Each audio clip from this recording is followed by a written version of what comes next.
కడప జిల్లా రాజంపేట మండలం వెంకటరాజంపేటలో దొంగలు రెచ్చిపోతున్నారు. ఆలయాల్లో వరుస దొంగతనాలు చేస్తూ అలజడి సృష్టిస్తున్నారు. 2 రోజుల క్రితం హనుమాన్ ఆలయంలో జరిగిన దాడి మరొక ముందే తాజాగా మరో గుడిని టార్గెట్ చేశారు.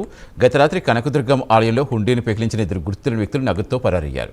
ఇదంతా సీసీ కెమెరాలో రికార్డ్ అయింది. అయితే పోలీసులు ఫిర్యాదు చేసిన సకాలంలో స్పందించలేదని ఆలయ నిర్వాహకులు భాస్కర్ ఆవేదన వ్యక్తం చేశారు.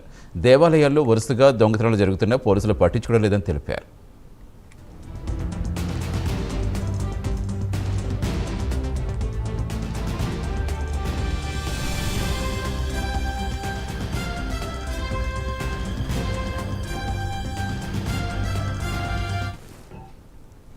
కడప జిల్లా రాజంపేట మండలం వెంకటరాజంపేటలో దొంగలు రెచ్చిపోతున్నారు. ఆలయాల్లో వరుస దొంగతనాలు చేస్తూ అలజడి సృష్టిస్తున్నారు.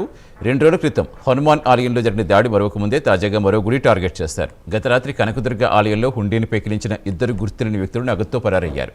ఇదంతా సీసీ కెమెరాలో రికార్డ్ అయింది. అయితే పోలీసులకు ఫిర్యాదు చేసినా సకాలంలో స్పందించలేదని ఆలయ నిర్వాహకులు భాస్కర్ ఆవేదన వ్యక్తం చేశారు. దేవాలయాల్లో వరుసగా దొంగతనాలు జరుగుతున్నా పోలీసులు పట్టించుకోవడం లేదని తెలిపారు.